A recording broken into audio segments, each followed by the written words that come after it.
All right, we are broadcasting. Welcome to Phil's First Party Webinar, Tuesday edition, where we always talk about timely and topical issues for the insurance restoration industry. I'm Phil Sanoff, trial lawyer with Morgan & Morgan's Insurance Recovery Group. Morgan & Morgan's Insurance Recovery Group, I've got 55 of the most awesome colleagues you could ever want to imagine. We're in 25 offices across 13 states. If you have a problem with your insurance claim, holler at us at Morgan & Morgan Insurance Recovery Group. See what we can do to help you. You can find us on the internet at forthepeople.com. Reach us through any cell phone at #LAW. People laugh at me all the time, can't believe I do it, but here we go again. I give my cell phone on the internet all the time. 713-825-3444. Morgan & Morgan's Insurance Recovery Group. Come see us. Joining us tonight for this Tuesday night edition is my good friend TJ Ware, Public Adjuster Extraordinaire. TJ, hit that magic button, brother. Boom, boom. Hey guys, how you doing? Dynamite. There he is. Thanks for joining us, TJ. Appreciate having you here. Glad to be here. Good, good. Now, TJ, I think most folks here know what public adjusters are. This is a webinar podcast for insurance restoration industry. Tell us a little about you. I know you have Paradise Claims Public Adjusting, but introduce yourself to the folks that are around here and the folks that will see this coming up. Yeah, I run Paradise Claims. I also represent All Good Adjustments out of Atlanta. We work together nationwide. We work in a dozen states currently, but we're quickly expanding. So we do mostly large loss, mostly commercial stuff. I've been doing this personally 3 years. We have a staff of about 20. And, it's something that I'm really passionate about. We like to help policyholders. We like to network with contractors. And we like to help negotiate more successful claims, out there and help the industry as much as possible. Now, you and I got to know each other a little bit when I was a speaker at the Storm Restoration Contractor Summit earlier this year in DFW area. Then we really got to know each other when we both flew into Nashville the weekend after the tornadoes and helped with that cleanup. The most interesting thing about you, I didn't learn this until we got to Nashville. I hope that you always smile because I'm going to start talking about your 9 kids. I love the fact that you and your wife load up those 9 kids and go all over for where you've got to go do your work. How has the current situation we're in with the stay home, work safe worked out for you and your wife with the 9 kids? Well, for one, we already homeschooled, so that part was a little bit easier. Although our kids, they interact with a lot of different kids through the homeschool programs they do. So a lot of that has moved virtual. Our travel has been limited. We should have been in several states already. We do travel as a family oftentimes. We have worked as a family from the West Coast to the Gulf Coast all the way to the Atlantic Coast. For the last several years, we've done that and traveled. So everybody is feeling pretty cooped up, and we're all looking forward to getting out there and being able to continue to work. And for us, because we do homeschool, whether we're visiting the lost colony of Roanoke in North Carolina when we're out there working hurricane claims, or we're down there fishing on the Gulf Coast in the panhandle of Florida, working storms, we like to find ways to enjoy ourselves and learn at the same time when we're deployed. And so it's really become a big part of our life traveling together. I don't remember how old he was, but I remember your young son walking around Nashville with me, just taking charge. And we were roping off the caution tape and making sure that folks knew this was not safe where this wire fell. That was just outstanding. That's a real testament to you and your wife. I just really think it's glorious the way that y'all raise those kids.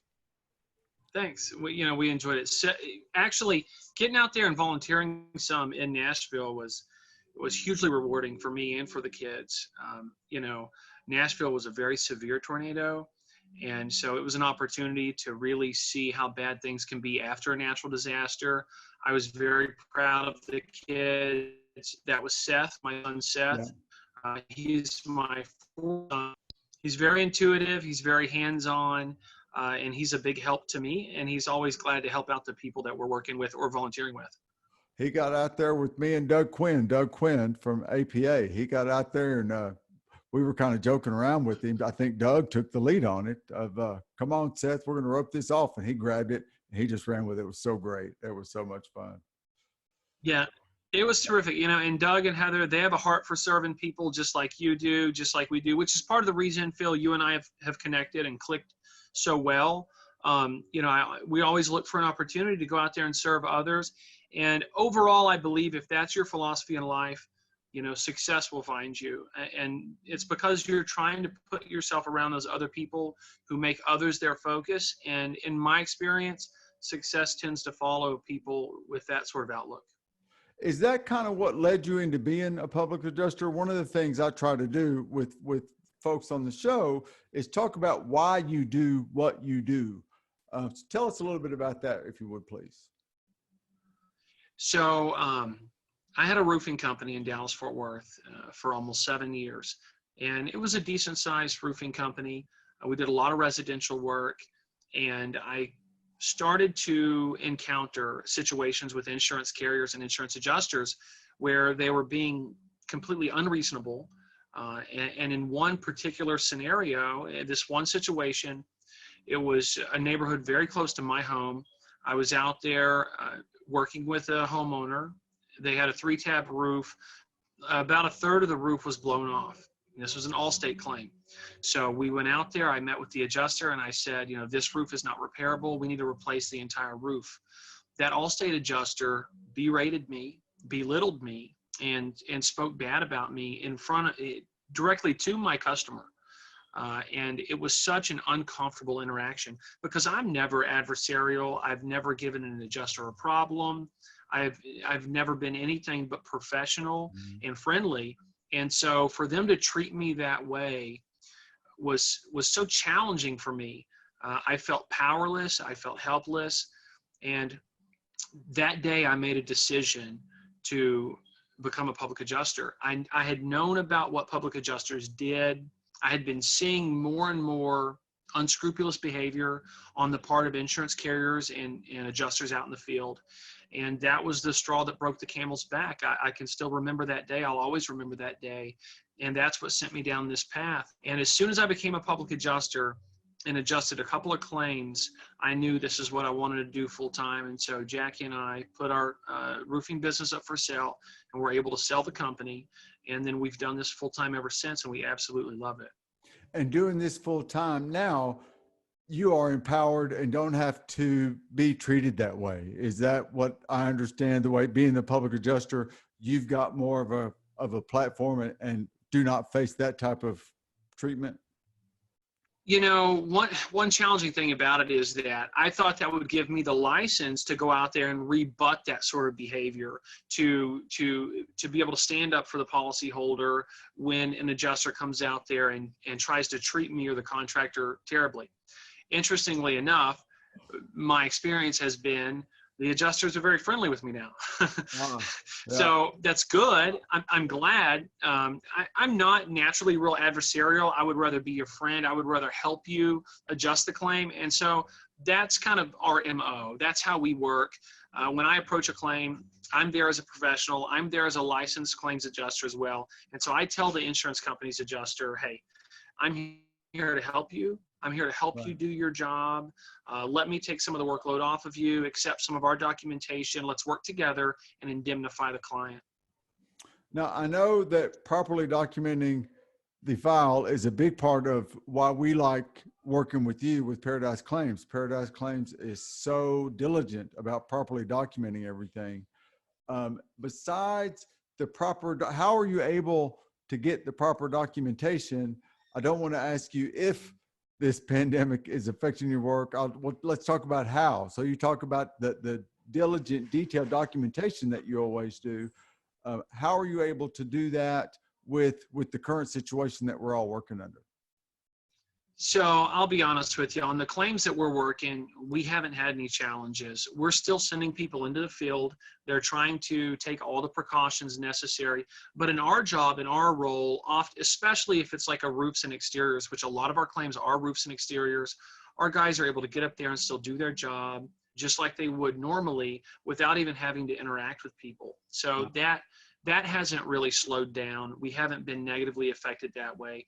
As you know, all of our CRMs are software based now. Everybody works from their mobile phones remotely. All of that still works fine. The challenges I think that we've run into are, I do a lot of customer relationship development, new client development, sales. I travel across the country, and I think that while virtual platforms can be a great way to service your current clients, developing new client relationships kind of takes a bit of a personal touch. You know, I like to spend time with people. I like to go to their office. I like to try to add value in other ways. And so I would say that a bit of, that has been hampered. I was supposed to be in Utah, Florida, Georgia, Tennessee, Oklahoma, Colorado, since this all started. All of those trips I've had to delay. And so that has been challenging for me. I'm not a public adjuster that likes to rely on the contractor for our documentation. Some public adjusters work that way, but we have our certain system of documenting all of the evidence for a claim. And so we still send our people out there. So we have people in Atlanta. We have people that work out of Dallas. So in Atlanta, they can work Georgia. They've driven up to Tennessee, up to Nashville. They've been working there. It's only about 3.5 hours away. We've been working all over North Texas, but those other states where we don't have our permanent staff, those places have been a little bit challenging. Even to some of our current claims that we've been signing up, we've been trying to focus on closing out everything that we can, documenting everything that we can, where our personnel are located. I know you and I would have been in Nashville together a time or two, or not together, but at least at the same time since all this started. Sure. We had trips planned. Definitely.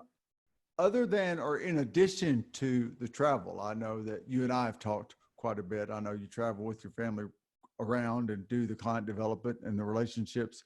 Other than the travel that you and your family haven't been doing on a regular basis for these last several weeks, what other types of challenges, if any, what other type of changes have you seen from the way that the world is now? I know you said you're going right along, you're able to get the documentation. Is there anything else that's really affected you as the way that you do your business? I will tell you, I ran into an interesting thing yesterday. We work with a lot of clients. We have a fiduciary duty. We even handle the assignment of some of the money. The checks come to us. We endorse them. We send them to the clients.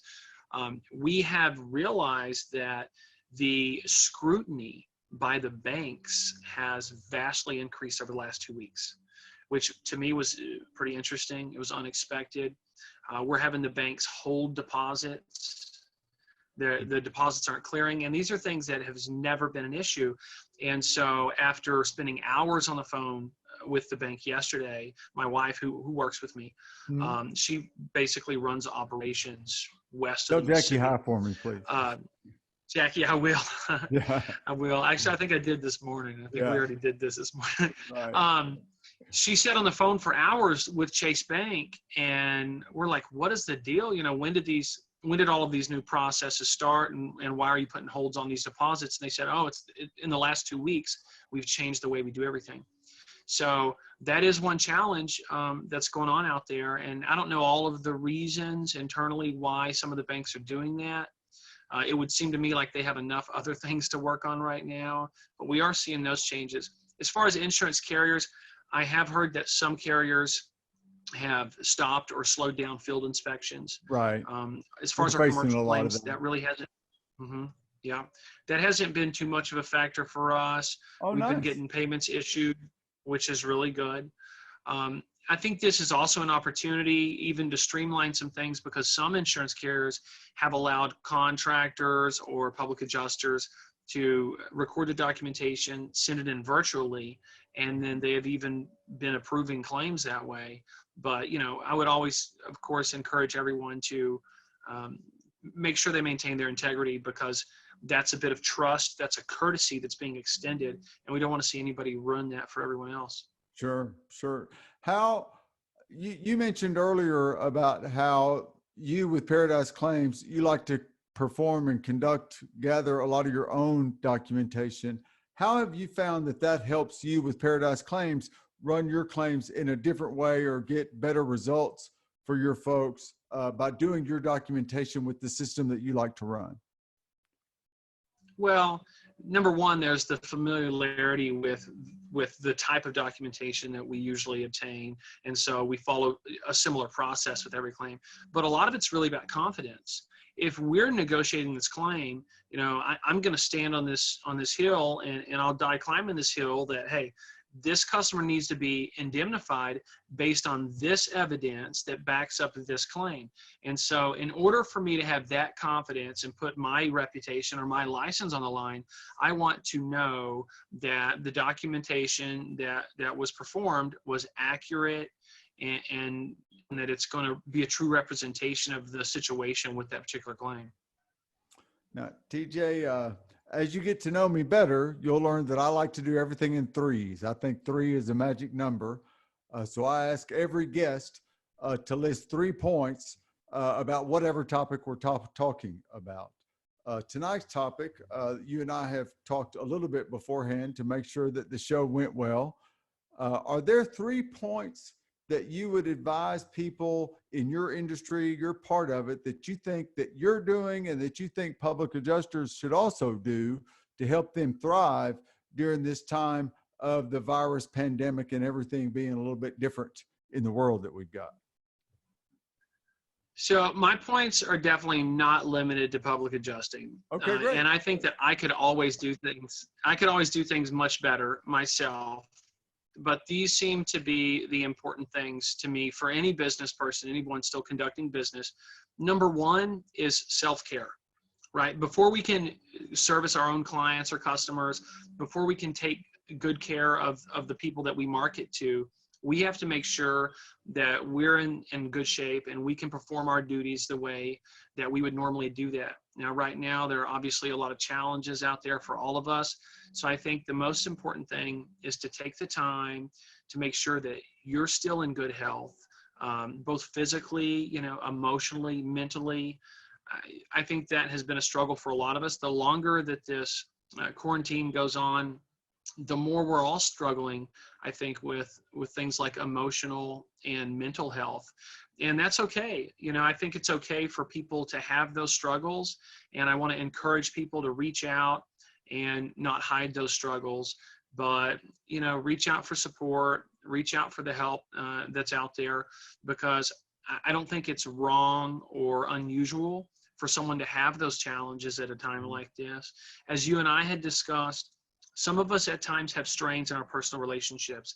That's normal. That's called being human, And when you take certain strains with personal relationships and you lock someone in the same home, for an extended period of time, weeks and weeks, and you add on the stress of what all's going on around us, I think a normal reaction is to have some breakdown in some of your mental and emotional health.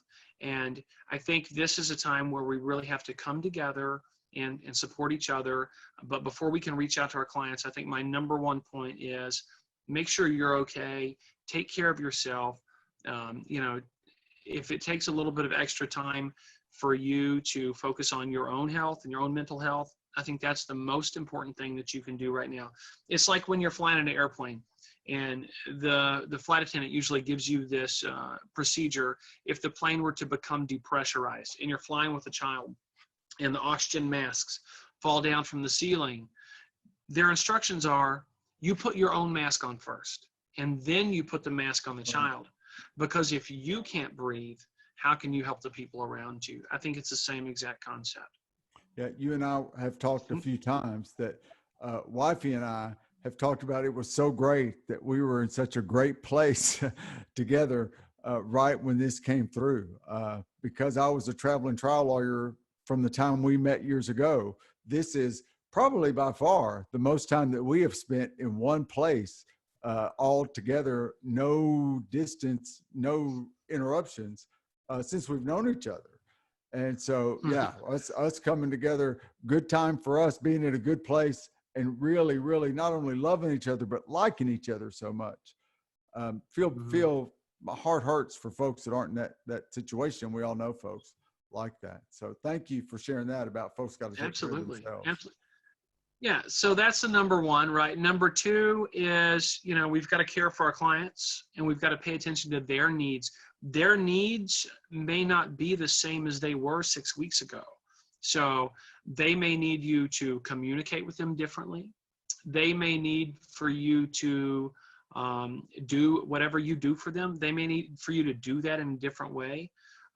They may need you to wait a little while and give them some space, give them an opportunity to deal with other things that they may be dealing with in their business.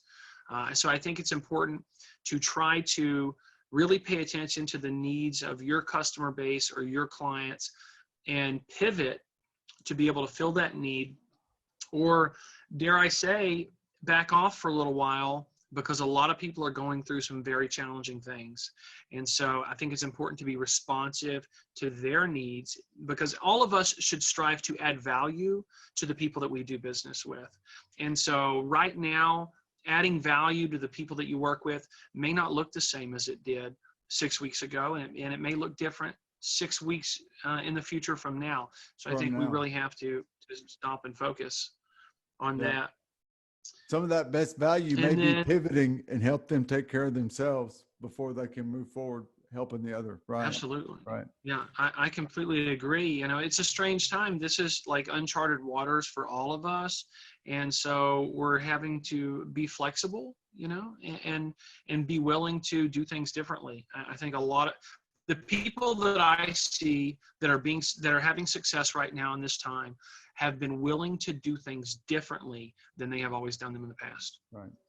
If you want different results, you have to do things differently. You have to do different things. That's a mantra that I use a lot. I want a different type of success this year. I have to do things differently. I have to do different things. Same thing as now, a little bit different impetus for it, but you've got to be able to pivot. And a lot of times now the pivoting is helping to go a different direction for folks.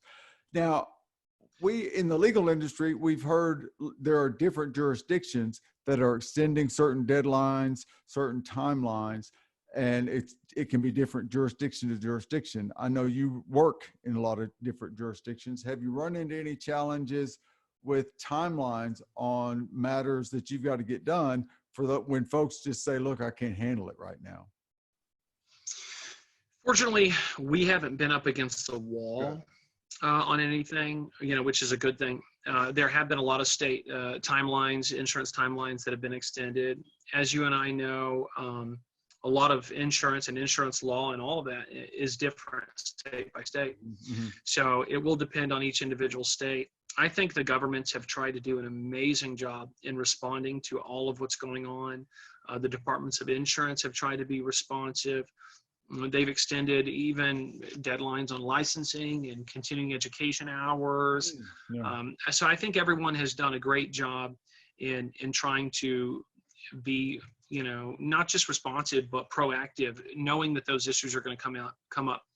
I would say we had a claim recently where, there was hell, there was some new hell, and there was some older hell. It was a pretty big commercial hell claim. And this is since all of this has started. It was an insurance company. The Hartford was the insurance carrier. I hope it's okay to say names on here. Whatever you got, I'm not bashing them. They actually did a really good job.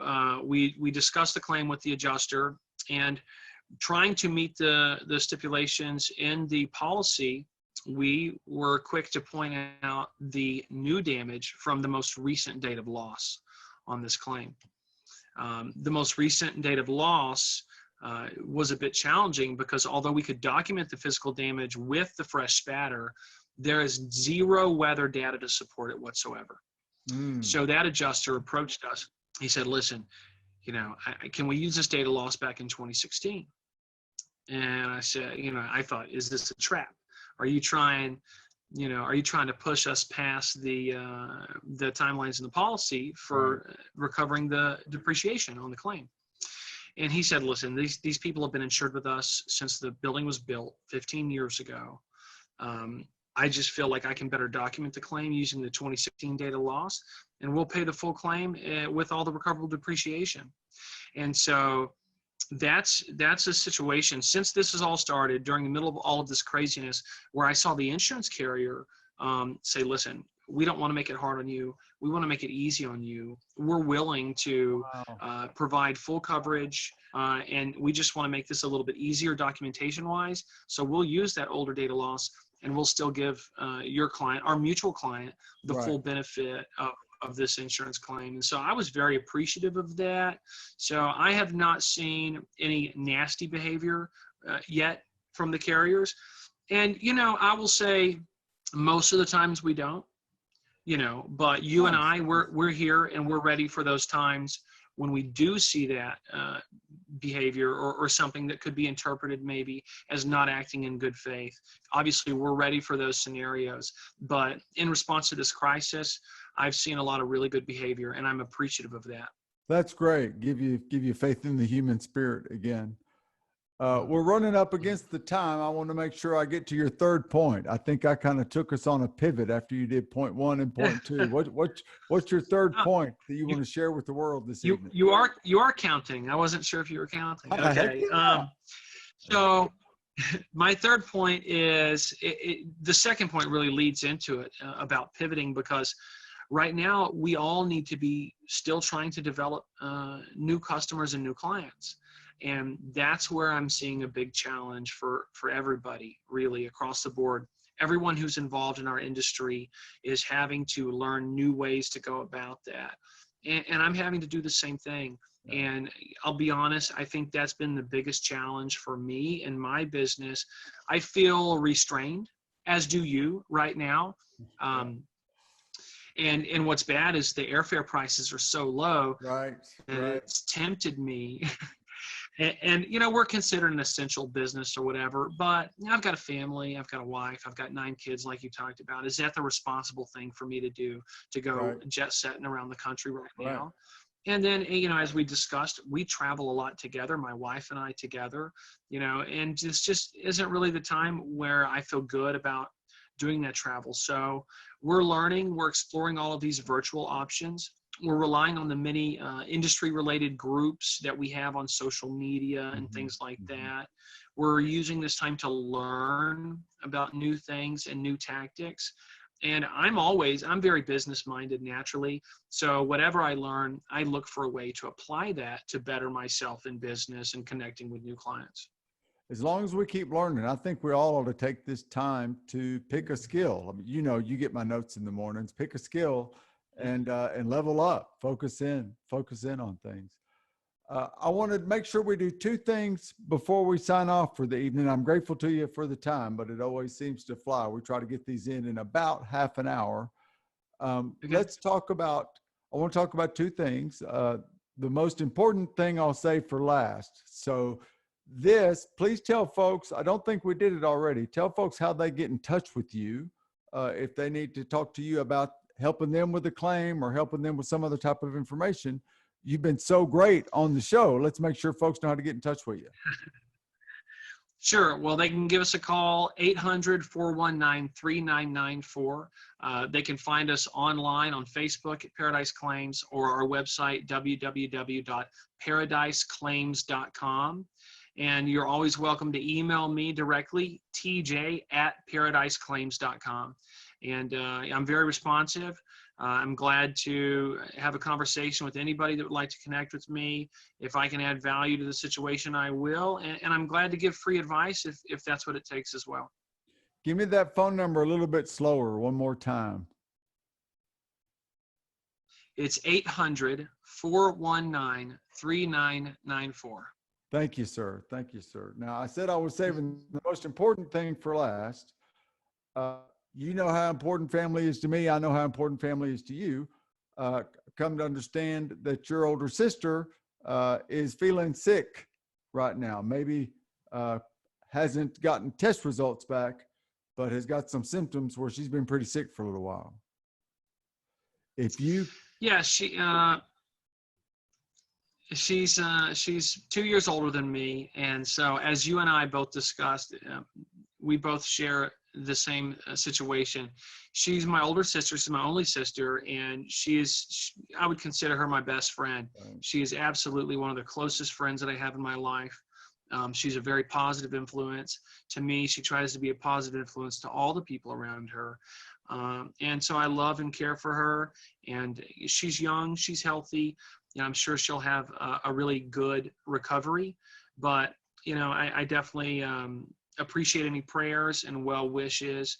I think that a lot of us are going to probably deal with our own family members going through this. And we're appreciative of the medical care that we have. We're appreciative of the resources that we have as a nation. And we're appreciative of the prayers and the well wishes for those people to recover and become healthy once again.